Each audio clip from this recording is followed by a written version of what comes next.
الحمد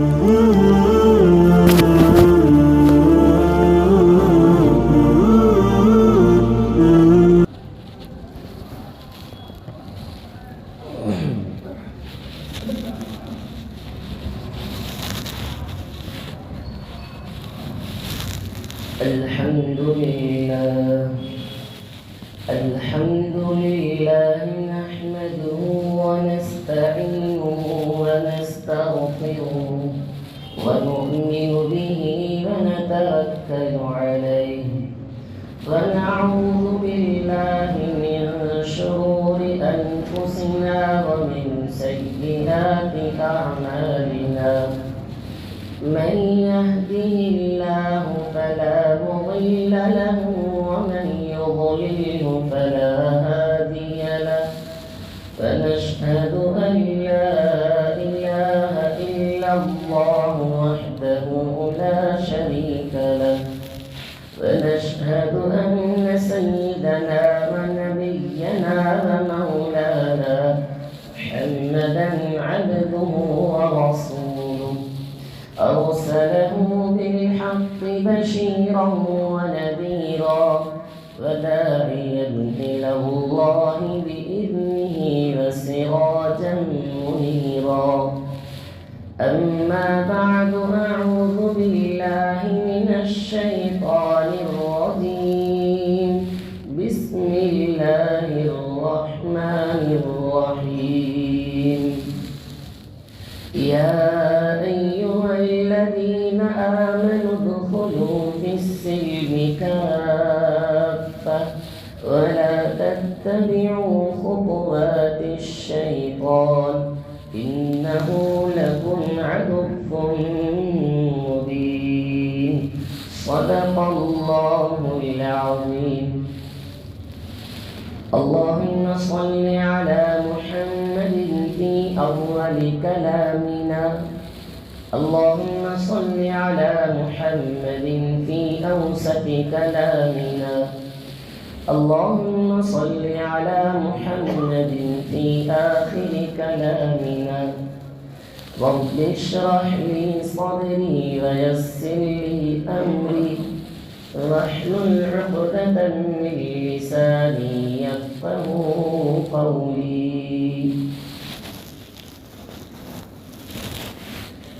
تمام تعریفیں اللہ رب العزت کے لیے سزاوار ہے، لائق تحسین ہے. وہی احد ہے، وہی صمد ہے، وہی اکیلا ہے، وہی تنہا ہے، وہی زمین و آسمان کا مالک ہے. چاند، ستارے، سورج، زمین کے ہر ذرات کا مالک ہے. وہ ہر چیز پر قدرت رکھنے والا ہے. ہم اسی کی عبادت کرتے ہیں، ہم تیرے ہی سے مدد حاصل کرتے ہیں.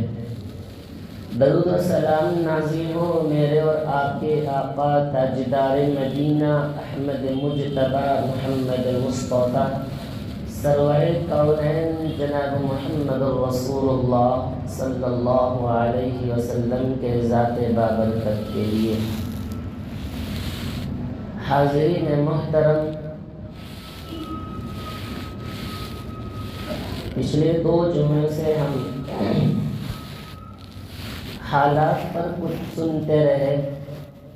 کیونکہ درمیان میں 25 دسمبر بھی آیا. ہم نے حالات کے تحت میں کرسمس کے تعلق سے ہمارا اور اسلامی نظریہ اور عقائد کے تعلق سے باتیں سنیں. پھر اس کے بعد دسمبر کے ختم ہونے پر جو بے حیائی اور بدکاری ہوتی ہے، 1 جنوری کے شروع ہونے میں اس کے خرابیاں اسلامی حیثیت کے موافق کیسا ہے وہ سنتے رہے. آج بھی اسی کے تحت میں، کیونکہ سال شروع ہوا ہے. دراصل یہ سال تو اسلامی سال تو نہیں ہے، ہمارا اسلامی سال تو محرم الحرام سے شروع ہوتا ہے. تو لہٰذا اس کے تحت میں جناب رسول اللہ صلی اللہ علیہ وسلم ایک حدیث بیان فرمائے، وہ حالات کے تحت میں بڑا ہی کارآمد ہے۔ خدا کرے کہ اللہ تعالی ہم سب کو اللہ کے حبیب صلی اللہ علیہ وسلم کے اس بتائے ہوئے طریقے اور نصیحت پر عمل کی توفیق نصیب فرمائے۔ حاضرین محترم، انسان کتنا ہی ترقی کر جائے، آسمان پر پہنچ جائے، چاند پر بھی پہنچ جائے، مگر اس کی ہدایت کا چلنے کے لیے دین محمدی صلی اللہ علیہ وسلم شریعت مطہرہ پر عمل کرنا ہوگا۔ انسان کتنا بھی بلندی پر پہنچ جائے، باوجود اس کے وہ اللہ تعالیٰ کے فرما برداری کے بغیر دنیاوی اور اخروی نجات حاصل نہیں کر سکتا۔ بالکل اسی طرح جو ہی انسان ترقی کرتا گیا، یہ زمانہ ترقی اور عروج پر جاتا رہا، چاہے وہ اس زمانے میں نئے جو ہی ترقی یافتہ دور میں ٹیکنالوجی کے زیادہ ہو جانے کی وجہ سے جتنے حادثے، جتنے بیماریاں، جتنے پریشانی اور جتنے مصیبتوں کا آج ایک مسلمان سامنا کرتا ہے، پچھلے دور میں نہ اتنے حادثے ہوتے تھے، نہ پچھلے دور میں اتنے بیماریاں پائی جاتی تھی، نہ پچھلے دور میں انسان مالی اعتبار سے پریشان ہوتا تھا، نہ ہم ایسے نئے نئے بیماریاں سنتے تھے۔ جو ہی انسان اپنی چیزوں کو اپنے ہاتھوں سے بنانا شروع کیا، وہاں اپنی عقل کا زور لگایا، زمانہ ترقی پر گیا، آپس میں محبتیں ختم ہو گئی، دوریاں بڑھ گئی۔ جو ہی ترقی ہوتا گیا، کاروبار میں بے برکتیاں آنی شروع ہو گئی۔ جو ہی ترقی ہوتا گیا، نئے نئے شادی کے جوڑے 1-2 مہینے کے اندر طلاق اور خلع کے مسئلے میں لا کر کھڑ جاتا ہے۔ زمانہ ترقی ہوتا گیا، شادی سے پہلے تعلقات کو نبھا لیا، شادی کے بعد وہی تعلقات کو جب نبھانے کا موقع آتا ہے تو ٹوٹ جانے کا موقع میں آ کر کھڑ جاتا ہے۔ یہ تمام مسائل اس لیے ان تمام مسائل کا سامنا ہوتا ہے کیونکہ بندہ اپنی مرضی من مطابق زندگی گزارنے کو جی کرتا ہے، اللہ اور اس کے رسول کے فرمان کے مطابق زندگی گزارنے کو کتراتا ہے۔ اسی تعلیمات کو سیکھنے کے لیے اللہ کے حبیب نے ایک حدیث بیان فرمایا ہے، وہ حدیث پر اگر زندگی سدھر جائے تو اخروی اور دینی نجات حاصل ہونے کا ذریعہ ہو جائے گا۔ کیا حدیث ہے؟ بالکل آج کے دور کے مطابق اللہ کے نبی نے فرمایا ہے، عبداللہ بن عمر رضی اللہ عنہ فرماتے ہیں، ہم ایک مرتبہ رسول اللہ صلی اللہ علیہ وسلم کے پاس تشریف فرماتے، اللہ کے نبی نے ہمارے طرف متوجہ ہو گئے اور کہا، اے مہاجروں، میں تم میں 5 چیزیں ایسے دیکھنے والا ہوں، اللہ تبارک و تعالیٰ ان 5 چیزوں کی وجہ سے تم میں اپنا عذاب اللہ بھیج دے گا، میں اس سے پناہ چاہتا ہوں۔ اللہ کے نبی نے کہا کہ میں 5 چیزیں تم میں دیکھوں گا، 5 چیزیں جب تم میں آ جائیں گی تو اللہ تعالیٰ تم کو ایسے 5 عذاب میں مبتلا کرے گا، اللہ اس سے ناراض ہو جائے گا، میں ان چیزوں سے پناہ چاہتا ہوں۔ اگر صحابہ کرام رضی اللہ عنہم اجمعین اس زمانے کے دور کے حساب سے اللہ کے نبی کے اس حدیث کو سنے، اللہ کے نبی کا معجزہ ہے، 1400 سال پہلے بتا کر چلے گئے، اگر صحابہ اس دور میں ہوتے تو اس حدیث کو سمجھنے کے لیے یہ دور کافی تھا، کیونکہ اس دور میں اتنی ناچاقیاں اور دوریاں نا اتفاقی نہیں تھی۔ سب سے پہلا اللہ کے نبی نے کہا 5 چیزوں میں سے 5 چیزوں میں جب مبتلا ہو جائیں گے تو اللہ 5 عذابات بھیج دے گا۔ نمبر 1، اللہ کے حبیب صلی اللہ علیہ وسلم نے کہا،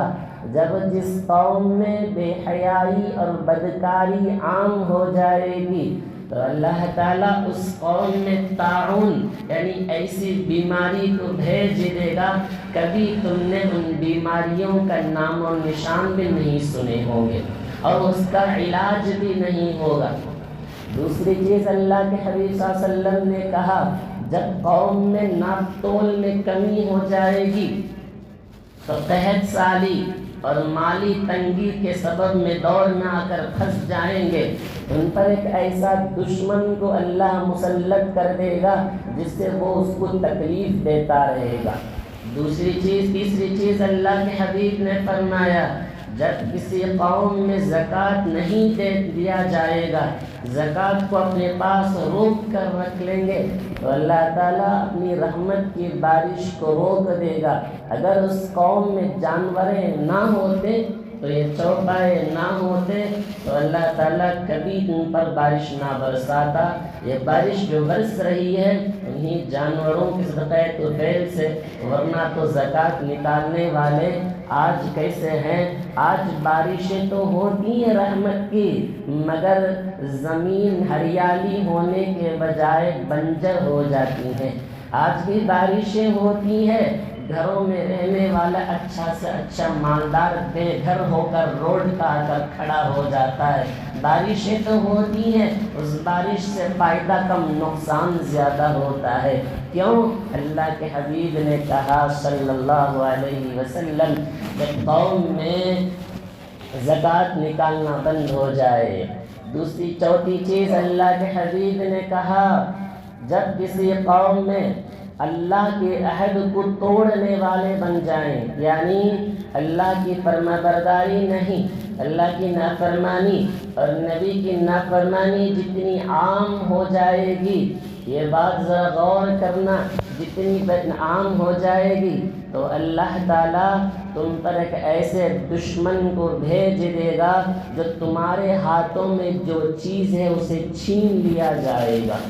آج یہی ہو رہا ہے، آج مسلمانوں کے ہاتھوں سے مسلمانوں کے مساجد کو چھیننے کی کوشش، آج عیدگاہوں کو چھیننے کی کوشش، آج ہمارے اذانوں پر پابندیاں، آج ہمارے مائیں بہنیں کے پردے پر انگلیاں، آج کئی ہزار 50,000 سے مسلمانوں کو بے گھر کرنے کی کوشش، اپنی زمینوں کو اپنے سے چھیننے کی کوشش۔ کیوں؟ اللہ کے حبیب نے کہا جب کوئی اللہ اس کے رسول کے عہد کو توڑتا ہے یہ عذاب ہو کر رہے گا۔ پانچویں چیز اللہ کے حبیب صلی اللہ علیہ وسلم نے کہا جب کسی قوم میں کوئی امیر یا کوئی لیڈر کوئی فیصلہ کرنے کے لیے بیٹھا ہو، وہ فیصلہ اپنی من مرضی کے مطابق کر رہا ہو، اللہ اس کے رسول کے حکم کے مطابق نہیں کرتا ہے، من مرضی کے مطابق فیصلہ کرتا ہے، اللہ کے حبیب نے کہا اللہ انہی کے درمیان آپس میں لڑائیاں ڈال دے گا۔ پانچ چیزیں اللہ کے حبیب نے کہا، یہ 5 چیزیں اللہ کے غضب الہی کا سبب بن جائے گا۔ آئیے سب سے پہلی بات اس کے متعلق آج ہم بحث کریں گے، آج ہم اس کے متعلق سنتے چلیں گے۔ سب سے پہلی بات اللہ کے حبیب نے کیا کہا؟ فرماتے ہیں کہ جس قوم میں بے حیائی اور بدکاری عام ہو جائے، اللہ تعالیٰ اس قوم میں طاعون ایسی بیماری کو لا کر دے دے گا کہ کبھی تم بیماریوں کا نام بھی نہیں سنے ہوں گے۔ اس آیت کو اس حدیث کو رکھ کر سوچنا،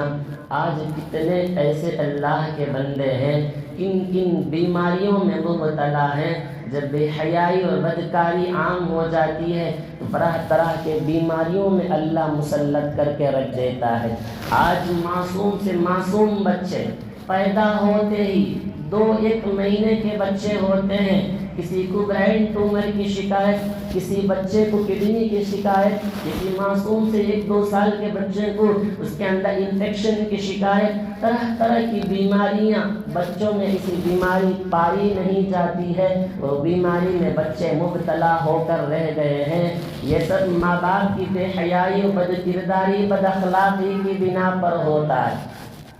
آج اب غور کرنا، شہر میں گاؤں گاؤں میں جا کر غور کیا جائے تو بے حیائی اور بدکاری کے اڈے کھلے ہیں، فحاشی کے اڈے کھلے ہوئے ہیں، جوبے کے اڈے کھلے ہوئے ہیں، نشے والی کی چیزیں کے اڈے کھلے ہوئے ہیں۔ معصوم سے ان کمسین کچے نوجوانوں کے ذہنوں میں اخلاقیات، معاشرت، خوشنما اخلاق بیٹھنے کے بجائے ان کے ذہنوں میں بد کرداریاں آ کر بیٹھ گئی ہیں۔ وہ نوجوان جس کی زندگی کو آج سدھارنے کے بجائے خدا اس کے رسول کی نافرمانی میں اپنی زندگی گزارنے میں لگ گیا ہے، یہ بے حیائی و بد کرداری کی بنا پر ہوتا ہے۔ کتنے ایسے نوجوان ہمارے سامنے سے لاک ڈاؤن کا دور گزرا، کیسے ایسے نوجوان جس کو ہم سوچ بھی نہیں سکتے، کم سین عمر تھی، 20، 22، 35، 40 کی عمر ہوگی،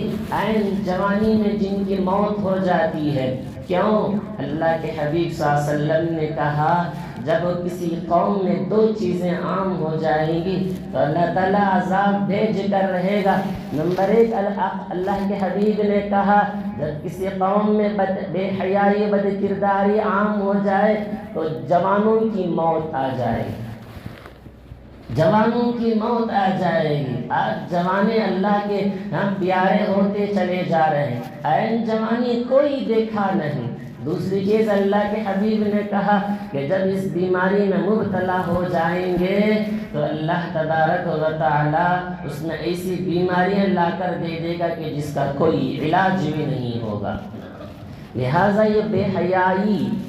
یہ لفظ صرف بے پردگی پر نہیں آتا ہے، یہ لفظ بے حیائی صرف زنا پر نہیں آتا ہے، یہ لفظ بے حیائی آنکھوں سے بھی آتا ہے، بے حیائی زبان سے بھی ہو سکتا ہے، یہ بے حیائی بے حیا کانوں سے بھی ہو سکتا ہے، بے حیا اپنے اعمال سے بھی ہو سکتا ہے۔ اللہ تبارک و تعالیٰ کا یہ حیا ہے، یہ حیا کی صفت اللہ تبارک و تعالیٰ کی ہے۔ اللہ تبارک و تعالیٰ، اللہ کے حبیب نے کہا کہ اللہ تعالیٰ اتنا باحیا ہے، جب کوئی بندہ اللہ سے کوئی چیزیں مانگتا ہے دعا میں، اللہ تعالیٰ اس بندے کو خالی ہاتھ لوٹانے کو شرماتا ہے۔ اللہ اتنا باحیا ہے۔ اللہ کے نبی علیہ الصلوۃ والسلام نے کہا حیا کی بھی دو قسمیں، ایک حیا فطرتاً اللہ پیدائشی دے دیتا ہے، کسی میں کم اور کسی میں زیادہ ہو۔ نمبر 2، ایک حیا وہ ہوتا ہے جو انسان اپنے سے اپنانے کی کوشش کرتا ہے۔ یاد رکھنا جب بندہ کسی گناہ میں ملوث ہو جاتا ہے تو خدا کی رحمت سے بھی دور ہوتا ہے اور اتنا ہی وہ بے حیا ہوتا چلا جاتا ہے۔ یہاں تک کہ اللہ کے حبیب صلی اللہ علیہ وسلم کے پاس ایک صحابی آ کر کہنے لگے یا رسول اللہ مجھے کچھ نصیحت فرما دیجیے۔ اللہ کے نبی نے کہا نصیحت یہ ہے جب تم کسی قوم میں اپنے نیک لوگوں کے ساتھ میں جتنا حیا کرتے ہو، جیسے کہ کوئی طالب علم اپنے استاذ کے سامنے کوئی بحث ہو، بد کلامی، بے حیائی کا کام نہیں کرتا ہے، اسی طرح کوئی بچہ اپنے ماں باپ کے سامنے کوئی بے حیائی و بد کرداری گفتگو نہیں کرتا ہے تو اللہ سے اس سے کہیں زیادہ بے حیا ہونا چاہیے۔ اللہ تبارک و تعالی، اللہ کے نبی صلی اللہ علیہ وسلم نے کہا الحیاء شعبۃ من الایمان، حیا ایمان کے شعبوں میں سے ایک شعبہ ہے۔ اللہ کے نبی نے حیا کو ایمان کے درجے پر لا کر کھڑا کر دیا۔ یہی حیا ہوگا تو انسان کی زندگی پاکیزہ اور تر و تازہ ہو جائے گا، پاک دامنی کی زندگی گزارے گا۔ جناب رسول اللہ صلی اللہ علیہ وسلم کے متعلق حضرت عائشہ رضی اللہ عنہا فرماتی ہیں میں نے نبی کریم صلی اللہ علیہ وسلم کی جب مبارک آنکھوں کو دیکھتی ہوں تو مدینے کی کنواری لڑکیوں سے زیادہ میں باحیا پاتی ہوں۔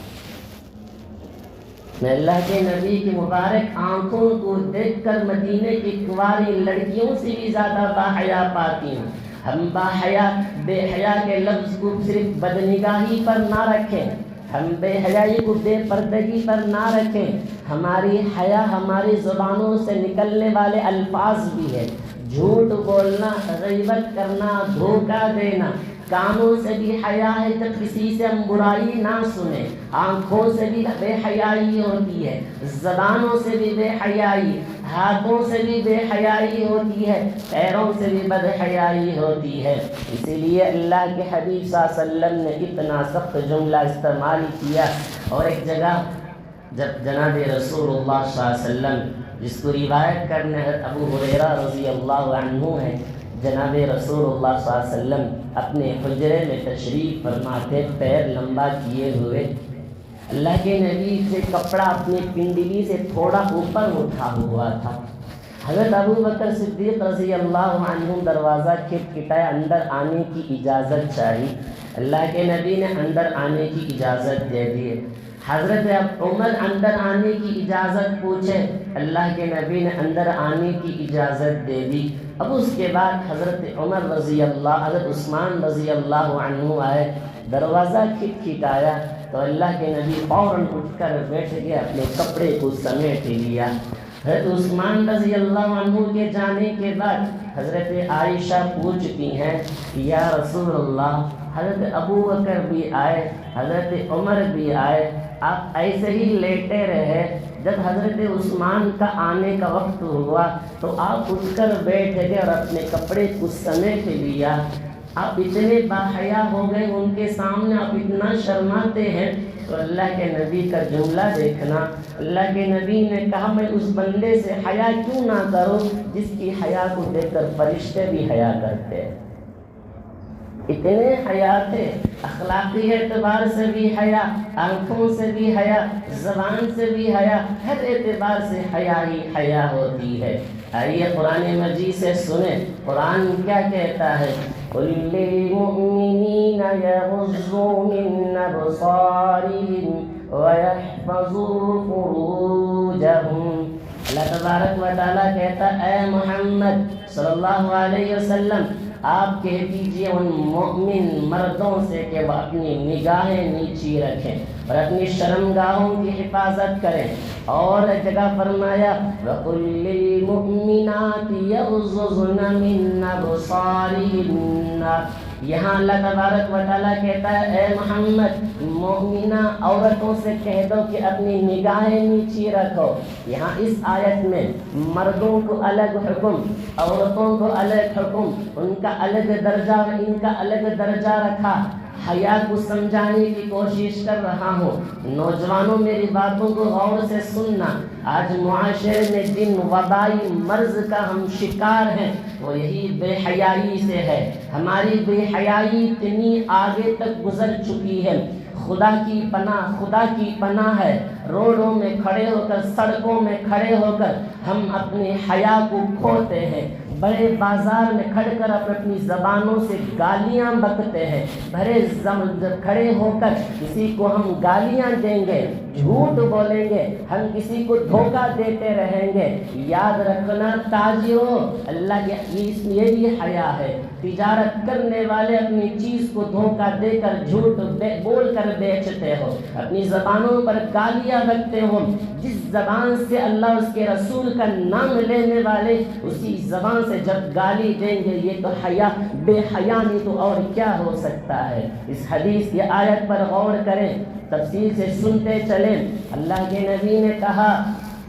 جب کوئی عورت، اب بات عورت پر آتی ہے، سننا میری باتوں کو، اس حدیث کو لے جا کر اپنی ماں اور بہنوں کو لے جا کر سنانا، کتنی تاکید، کتنا سخت جملہ اللہ کے نبی نے استعمال کیا ہے۔ جب کوئی عورت کسی راستے سے چلتی ہے اور ایسے نہ چلے کہ دیکھنے والے کو وہ جوان نظر آئے۔ حضرت فاطمہ کا واقعہ میں نے اس سے پہلے سنا چکا ہوں، یہاں تک کہ حضرت فاطمہ کہتی ہیں، ابا جان میں تمہارے لیے بھی دعا نہیں کی، میں دعا یہ کرتی تھی کہ جب میں راستے میں چلوں کوئی دیکھ کر مجھے یہ نہ کہے کہ کوئی جوان جا رہی ہے، دیکھنے والے مجھے بوڑھی سمجھے۔ جوان جب چلتی ہے مٹکتے ہوئے چلے گی، نگاہیں اس پر جائے گی۔ اللہ کے نبی نے اور کیا کہا، اب بات غور کرنا۔ اللہ کے نبی نے کہا جب کوئی عورت راستے پر چلتی ہے تو عطر وغیرہ لگا کر نہ چلے کہ جس کی خوشبو پھیل جائے، نامحرم تمہیں جاتے ہوئے تمہارے اوپر نگاہ اٹھائیں۔ ایک سخت حدیث بیان کروں، اللہ کے نبی نے اتنا سخت جملہ استعمال کیا، جناب رسول اللہ صلی اللہ علیہ وسلم نے کہا جب کوئی عورت عطر وغیرہ لگا کر گلیوں سے گزرتی ہے اس لیے کہ میں گزروں، میری خوشبو سے نامحرم مجھ پر نگاہ اٹھا کر دیکھیں، لفظ غور کرنا میرے نبی کا، کوئی اٹھا کر دیکھے کہ وہ عورت زانیہ ہے۔ اللہ کے نبی نے اتنا سخت جملہ استعمال کیا کیونکہ کسی نامحرم مرد کو نگاہ اٹھا کر تجھے دیکھنے پر تو نے مجبور کی ہے، کیونکہ تو نے خوشبو لگا کر جاتی رہی، تیری خوشبو پھیلی، لوگوں نے تجھ پر نگاہیں اٹھا کر دیکھی ہے۔ اللہ کے نبی صلی اللہ علیہ وسلم نے کہا دو عورتیں ایسی ہیں جو جنت میں نہیں جائیں گی اور جنت کی خوشبو بھی نہیں سونگیں گی۔ آئیے حیا ہی پر میرا موضوع لے کر چلتا ہوں، سناتا ہوں آج کی عورتیں جو ہم کسی شادی بیاہ کی جب تقریبات میں ہم جاتے ہیں، نعوذ باللہ ثم نعوذ باللہ ہمارے شادی بیاہ کیسے ہوتے ہیں، ہماری سڑکوں پر گزرنے والی ہمارے مائیں اور بہنوں کی حیا کیسی ہوتی ہے، انہی بے حیائی کی وجہ سے۔ اللہ کے نبی کی وہ حدیث ہے جس میں اللہ کے نبی نے کہا کہ بیماریاں پھیل جائیں گی جس کا کوئی علاج نہیں ہوگا، اس کا اثر اپنی نسلوں پر پڑے گی، نسلیں برباد ہو جائیں گی۔ آج یہی ہو رہا ہے، مائیں اپنے بچوں کی شرارت کو، اپنی بدحیائی کو دیکھ کر روتے ہیں، دعائیں کرتے ہیں کہ بچوں کے لیے دعائیں کرو تاکہ سدھر جائے۔ آپ کبھی اپنی زندگی کا محاسبہ تو کر کو دیکھو، کبھی آپ نے اپنی زندگی میں ایسا عمل تو نہیں کیا۔ اللہ کے نبی نے کہا کہ دو عورتیں ایسی ہیں جو جنت کی خوشبو نہیں سونگھ پائیں گی اور جنت میں نہیں جائیں گی۔ نمبر 1 غور کرنا، اللہ کے نبی نے اس حدیث میں کیا جملہ استعمال کیا ہے، وہ عورت کپڑا پہننے کے باوجود بھی حقیقتاً ظاہراً ننگی ہوگی۔ آج ہمارے ماں اور بہنوں کے کپڑے کیسے ہوتے ہیں، چست لباس کے کپڑے ہوتے ہیں، بولنے میں بھی شرم آتی ہے، اس زبان بھی لڑکھڑاتا ہے کہ گلیوں سے گزرتی ہوں گی، جسم کے اعضاء نظر آتے ہوں گے، جسم کے پورے عضو نظر آتے ہوں گے، جسم کے نظارے کو دکھانا صرف اپنے شوہر کے لیے جائز تھا، گلیوں کے لیے پورے نامحرموں کے لیے دکھاتے پھرے۔ کہ شادی بیاہ کے تقریبات میں چلے جاؤ، جس چہرے کو تم سجا کر آئی ہو اسی سجانے کا حکم میرے نبی نے صرف شوہروں کے لیے اجازت دی، آج پورے نامحرموں کو دکھانے کے لیے کیا جا رہا ہے۔ جس چہرے کو دیکھنے کے لیے صرف شوہر نے اجازت دیا، ماؤں کو اپنے والد کی اجازت دیا، آج شادی بیاہ کے تقریبات میں ویڈیوگرافی کرنے والا اپنی شوہر کو دیکھنے سے پہلے وہ دیکھ لیتا ہے۔ آج وہی نظارہ ہمارے کیا جا رہا ہے۔ اللہ کے نبی نے جملہ کیا استعمال کیا، غور کرنا، حقیقتاً کپڑا پہن کر بھی نہ پہننے کے برابر ہوگی، وہ جنت کی خوشبو نہیں سونگھ پائے گی۔ اسی بے حیائی کی بنا پر شادی سے پہلے کی ہماری تعلقات بڑھ جاتی ہے، محبت کی باتیں چلتی رہتی ہے، جو ہی شادی ہو جاتی ہے، شادی سے پہلے ہمارے تعلقات ہو گئے، جو ہی شادی کے بعد ہمارے تعلقات میں درار پیدا ہو گئے، طلاق اور خلع کے مسئلے کو لا کر کھڑا کر دیا، ساتھ میں جینے کے لیے تیار نہیں، شک میں آ کر پڑ گیا ہے، شوہر بیوی پر شک کرتا ہے، بیوی شوہر پر شک کرتی ہے، کیوں شک نہیں کرے گی جبکہ تم ایسے لباس پہن کر جب بازار میں جائے گی، غیر محرم کی نگاہیں تجھ پر پڑے گی، یہ میرا رب کا عذاب ہے۔ دوسرا ایک جملہ استعمال کیا اللہ کے حبیب نے، وہ عورت، غور کرنا کہ اپنے بالوں کو، چھوٹیوں کو گول بنا کر سر پر یہاں رکھ کر، آج کل نیا فیشن ہو گیا ہے کہ پورے چہرے کو ڈھانک دیا جائے گا، صرف یہ کھلا رہے گا، یہ حصہ اوپر میں رہے گا۔ اللہ کے نبی نے ایک ایسی مثال دے کر فرمایا، وہ عورت اونٹ کے کوہان کی طرح، جب اونٹ کے اوپر جو گولائی حصہ ہوتا ہے، جب اونٹ چلتا ہے تو ہلتا رہتا ہے، وہ وہ عورت جو اپنے بالوں کو سجا کر نکلتی ہے سر میں رکھ کر اور اس کے بالیں ہلتی رہتی ہیں چلنے کے وقت میں، اللہ کے نبی نے کہا وہ لعنتی ہے اور جنت کی خوشبو بھی حاصل نہیں کر پائے گی۔ اب بتاؤ کہ جب اللہ کے نبی نے اتنا سخت جملہ استعمال کیا ہے تو ہم کہاں مغربی فیشن اور تہذیب میں کلچر میں پڑ گئے ہیں؟ یہ ہماری تہذیب تھوڑی ہے، یہ ہماری تہذیب نہیں ہے، یہود و نصارہ کی ایجاد کیا ہوا ہے۔ ان لوگوں کو یہی طریقہ ہے کسی بھی طرح مسلمان عورتوں اور مائیں بہنوں کی عزت کو لوٹ کر ختم کریں اور بھرے بازار میں ان کو ننگا لا کر کھڑا کریں۔ آج جدھر چلے جائیں، پیٹرول بنک میں چلے جائیں، کسی بھی شو روم میں چلے جائیں، موبائل اٹھا لیں، کوئی بھی چیز دیکھ لیں، بغیر عورتوں کے کوئی تصویر نظر آتی ہی نہیں۔ ہمارے نوجوان کچے ذہنوں کے ذہن میں اخلاقیات بھرنے کے بجائے وہ کیڑے بھر گئے ہیں، وہ تمام چیزیں آ کر بھر گئی ہیں، گناہوں میں ملوث ہوتا چلا گیا ہے۔ کیوں ملوث نہیں ہوگا جب ایسی چیزیں نظر آئیں گی؟ اللہ کے نبی صلی اللہ علیہ وسلم نے کہا ایک حدیث میں، رب قاسیۃ عاریۃ یوم القیامہ، قیامت کے دن بے پردہ عورت کو ننگا کر کے جہنم میں ڈھکیلا جائے گا۔ یہ کس لیے؟ اس لیے کہ تو نے حیا کی چادر کو دنیا میں اتار دیا تھا، یہاں تجھے کوئی حیا نصیب نہیں ہوگا۔ اللہ کے نبی صلی اللہ علیہ وسلم نے صحابہ کرام کو اتنی حیا کی تعلیم دی کہ صحابہ کی آنکھوں سے کبھی کسی غیر محرم کی طرف آنکھ اٹھا کر دیکھنے کی بھی ہمت نہیں ہوتی تھی۔ حضرت عمر رضی اللہ عنہ کے زمانے میں ایک عورت یمن سے مدینہ اکیلا سفر کر کے آ رہی تھی، مہینوں کا سفر تھا۔ حضرت عمر رضی اللہ عنہ کو معلوم ہوا، حضرت عمر نے اس عورت کو بلایا اور پوچھا، حضرت عمر نے تو نے مہینوں کا سفر کیا، رات بھی گزری ہوگی، دن بھی گزرا ہوگا، جنگلوں سے بھی تو نے گزری ہے، آبادیوں سے بھی تو نے گزری ہے، تیرے پاس مال بھی موجود تھا، عفت آبرو کی بھی تیرے اندر حفاظت ہی ہونی تھی، بتا کہ یمن سے لے کر مدینے تک تو نے صحابہ کو مسلمانوں کو کس حال میں پایا؟ نوجوانوں میری باتوں کو غور کرنا، میری بات کیا میرے نبی کی باتوں کو حدیث کو غور کرنا۔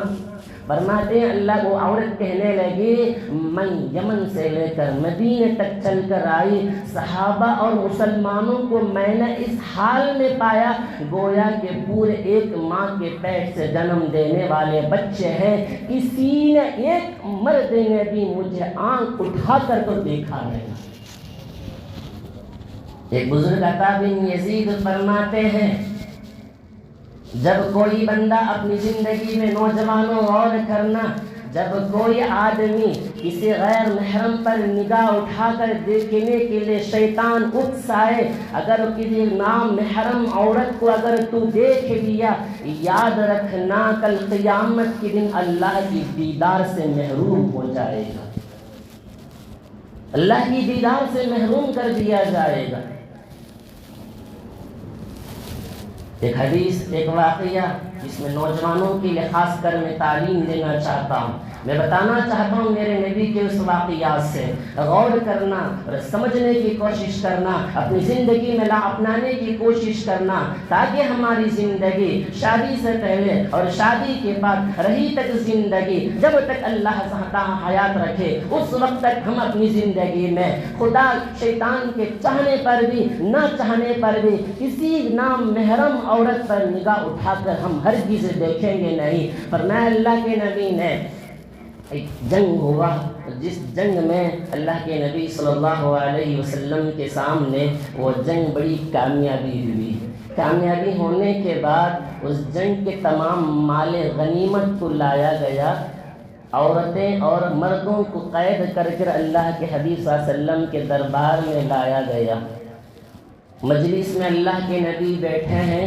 بھرا مجمع ہے، پوری عورتیں ہیں، ایک طرف مرد حضرات بھی ہیں، ادھر مال غنیمت بھی ہے۔ جناب رسول اللہ صلی اللہ علیہ وسلم کی نگاہ اس مجلس پر ایک نوجوان عورت پر پڑتی ہے جس کا سر اور سینہ کھلا ہوا تھا۔ اللہ کے نبی نے حضرت بلال رضی اللہ عنہ کو بلایا، نوجوانوں غور کرنا، میری مائیں اور بہنیں، میری آواز باہر تک جاتی ہوں، اگر آپ سنتی ہوں میرے نبی کے حدیث پر غور کرنا۔ فرماتے ہیں اور حضرت بلال کو بلائے اللہ کے نبی نے اور اپنی پگڑی اور اپنی چادر رحمت کو نکال کر حضرت بلال کے حوالے کرتے ہیں۔ حضرت بلال کے حوالے کیا اور کہا کہ بلال جانا، اس مجلس میں ایک عورت بیٹھی ہے جس کا سر اور سینہ کھلا ہے، جا کر اس کو ڈھانک دینا۔ صحابہ بیٹھے تھے، کہا یا رسول اللہ ہم آپ کے حکموں پر قربان ہیں، وہ عورت تو غیر مسلم ہے، مسلمانوں کے خلاف جنگ لڑنے کے لیے آئی تھی، ہم اس کے اوپر جا کر چادر ڈالیں؟ میرے نبی کی بات کو غور کرنا۔ اللہ کے نبی نے کہا غیر کی بیٹی بھی میری بیٹی ہے، غیر کی بیٹی کی عزت میری عزت ہے، اس کی عفت کی حفاظت میرے ذمہ ہے۔ اے بلال جانا اس کے سر پر چادر رحمت کو ڈھانک کر آ جانا۔ غور کرنا، اگر حیا نہ ہوتا تو میرے نبی نے اس چادر کو جا کر اس کے اوپر ڈالنے کے لیے کیوں اجازت دیتے؟ فرماتے ہیں اللہ کے نبی اس عورت کے پاس گئے، کہا اے لڑکی دو چیزوں میں ایک چیز قبول کر لے، اگر تم مدینے میں رہنا چاہتی ہے تو میری بیٹی بن کر رہ سکتی ہے اور صحابہ تیرے بھائی بن کر رہیں گے، اگر تو یہاں سے جانا چاہتی ہے تو تیرے گھر کو صحیح سلامت لے جا کر پہنچایا جائے گا۔ وہ کہنے لگی میں اپنے گھر کو صحیح سلامت جانا چاہتی ہوں۔ اللہ کے نبی نے کہا کہ بتا آخری میں تو کون ہے؟ وہ کہنے لگی یا رسول اللہ آپ جانتے ہوں گے میں یہاں کا سب سے بڑا سقی حاتم طائی کی بیٹی ہوں۔ اللہ کے نبی سن کر بڑے خوش ہوئے، صحابہ کو اپنے ساتھ بھیجا، بہت سارے تحفے دے کر دو صحابہ نوجوانوں غور کرنا، دو نوجوان صحابہ کو اللہ کے نبی نے اس عورت کی حفاظت کے لیے بھیجا۔ مدینے سے ان کے گھر جانے کے لیے 3 دن کا سفر رہا، پیدل سفر ہو رہا ہے، کوئی اونٹ کی سواری اللہ کے نبی نے نہیں دیا، رات بھی گزرے دن بھی گزرا، جنگلوں سے بھی گزرنا تھا۔ جب جا کر دروازہ کھٹکھٹائے تو ان کے بھائی عدی بن حاتم دروازہ کھول کر، میرے بھائیوں غور کرنا، میری ماں اور بہنوں میری آواز پر توجہ دینا، وہ بھائی حالانکہ اتنا بھی ایک غیر مسلم ہے، اس نے ابھی اسلام قبول نہیں کیا، دروازہ کھٹکھٹا کر اپنی بہن کے اندر آتے ہوئے دیکھ کر اس نے یہ سوال نہیں کیا کہ تو نے کھانا کھایا کہ نہیں، اس نے یہ سوال نہیں کیا کہ تو نے اتنے دن کہاں تھی، اس نے یہ سوال نہیں کیا کہ تو نے رہنا سہنا کہاں رکھا، اس نے صرف اتنا سوال کیا اس نوجوان صحابیوں کو ان کے سامنے دیکھتے ہوئے، اے بہن یہ کہنا کہ تو نے کہاں عزت لوٹا کر آئی، کیونکہ تیرے ساتھ میں 2 نوجوان ہیں، کاش کہ آج ہمارے بھائی بھی ہم اپنے بہنوں کی عفت اور پاک دامنی کی حفاظت کرتے، کاش کہ آج ہم یہ دور دیکھنے کی نصیب نہیں ہوتی، یہ ظالموں کو میرے ماں اور بہنوں کے پردوں پر انگلی اٹھانے کی توفیق ہمت نہیں ہوتی، آج ہم اپنے نوجوان بہنوں کی نگرانی نہ کرنے کی بنا پر طرح طرح کے لوگوں نے ہمارے بہنوں پر ظلم و ستم کر کے بیٹھے ہیں، نگاہیں خراب ہوتی جلی۔ وہ بھائی کہتا ہے کہ بتا کہ تو نے کہاں عزت لٹا کر آئی؟ وہ کہتی ہے بغیر سوچے سمجھے فیصلہ نہ کرنا، پہلے مسئلے کی تحقیق تو کر لو، مجھے مدینے میں جناب رسول اللہ صلی اللہ علیہ وسلم کی خدمت میں لے کر جایا گیا، میں قیدی بن کر گئی، میرے نبی نے مجھ پر اتنا شفقت کیا نا، میرے نبی نے مجھ پر اتنا محبت کیا ہے، اس جگہ میں اگر میرے باپ بھی ہوتا کہ اتنا مجھ پر شفقت نہیں کرتا جتنا میرے نبی نے مجھ پر شفقت کی ہے۔ یہ اللہ کے نبی نے یہ تعلیم دی ہے، سکھایا تھا اللہ کے نبی نے، اپنوں کے ساتھ اخلاق نہیں غیروں کے ساتھ بھی اپنا اخلاق پیش کیا جائے۔ وہ کہنے لگے کیا اللہ کے نبی نے اتنا اخلاق دکھانے کے بعد بھی تم نے اسلام قبول نہیں کیا؟ افسوس ہے تجھ پر۔ وہ کہنے لگی افسوس کیا ہے، آگے میں واقعہ بتاتی ہوں۔ اس بھائی نے پوچھا اچھا بتانا، نوجوانوں غور کرنا، اچھا بتانا یہ جو نوجوان جو تیرے ساتھ میں 2 صحابی آئے ہیں، تو نے مدینے سے لے کر میرے گھر تک یہاں تک آئی ہے، یہ نوجوان راتوں میں تیرے ساتھ ہوں گے، جنگلوں میں بھی تیرے ساتھ تھے ہوں گے؟ تو وہ عورت کہنے لگی بھائی یہ بات غور کرنا، جتنا انہوں نے مجھے عزت اور اکرام کیا، تو میرا بھائی ہے، تو عزت اکرام نہیں کر سکتا جتنا صحابہ نے میرے ساتھ عزت و اکرام سے اعزاز مجھ پر کیا ہے۔ میں اللہ کے نبی کے دربار پہ جا کر اسلام قبول کر لیتی، میں اکیلا اسلام قبول کر کے جنت میں چلی جاؤں مجھے پسند نہیں ہے، اور میرے بھائی جنت جہنم میں چلے جائے، لہٰذا تو آ جا، ہم دونوں جائیں گے جناب رسول اللہ صلی اللہ علیہ وسلم کی خدمت میں جا کر اسلام قبول کر لیں گے۔ بھائیو کبھی ہمارے اخلاق ایسے تھے، ہمارے کردار ایسے تھے، ہماری صفات ایسی تھی کہ جس سے اسلام کے پھیلنے کا سبب بنا۔ آج ہمارے اخلاق بگڑے، ہماری نگاہیں خراب ہوئی، ہم باحیا ہونے کے بجائے بے حیا ہوتے گئے، ہمارے کاروبار سے برکتیں ختم، ہم باحیا بد اخلاق ہوتے گئے، کوئی ہمیں رشتہ دینے کے لیے تیار نہیں، باحیا ہونے کے بجائے بد اخلاقی اختیار کی، کوئی ہمیں قرض حسنہ دینے کے لیے تیار نہیں، قرض حسنہ کی نوبت نہ ہونے کی وجہ سے لوگ جا کر سود وغیرہ میں قرض لے کر اپنی زندگی کو اسی میں کھپا رہے ہیں۔ نوجوانوں آخری میں ایک بات بتا کر ختم کروں، فرمایا کہ جتنا دنیا میں رہنا ہے اتنی زندگی گزارنے کی کوشش کرو، جتنا آخرت میں رہنا اتنا آخرت کی تیاری کی کوشش کرو، کیونکہ یہ دنیا کم سے کم عمر 60-65 سال میں اپنی زندگی ختم ہو جائے گی، آخرت کی زندگی سال ہا سال، لاکھوں کروڑوں اربوں سے زیادہ لمبی مدت ہے آخرت کی، وہ کبھی ختم ہونے والی نہیں ہے۔ کسی بزرگ نے کیا ہی بہترین انداز سے دنیا اور آخرت کی زندگی کو بہترین انداز سے سمجھایا ہے، فرماتے ہیں کہ زمین و آسمان کے درمیان میں رائی کے دانے سے بھر دو، 1000 سال بعد ایک پرندہ ایک دانہ کھا کر چلے جائے، اور 1000 سال بعد ایک پرندہ آئے ایک دانہ کھا کر چلے جائے، اور 1000 سال بعد ایک پرندہ آ کر دانہ کھا کر چلے جائے، ایک دن آئے گا سارا دانہ ختم ہو جائے گا، یہ دنیا ختم ہو جائے گی، مگر آخرت کی زندگی کبھی ختم ہونے والی نہیں ہے۔ آخرت کی ایک دن کی زندگی 50,000 سال کے برابر ہے، تو دنیا کے 100 سال کا حساب لگا لو، آخرت کے 1.5-2 منٹ کے برابر ہے۔ نوجوانوں یہ 2 منٹ کی زندگی کی لذتوں کی خاطر اپنی آخرت کی عذاب کو اپنی زندگی میں کیوں لینا ہے؟ دنیا ختم ہو کر رہ جائے گی،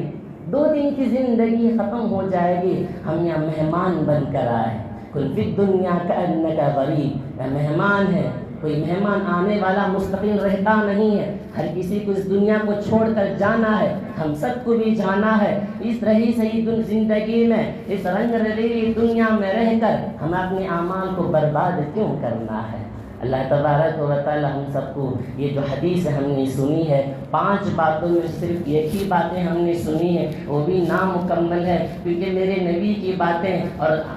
اس دنیا کے اعتبار سے جتنا بھی بولا جائے اتنا ہی کم ہے۔ اللہ تبارک و تعالی ہم سب کو تمام نوجوان مائیں اور بہنوں، مردوں کے ایمان کی، اعمال کی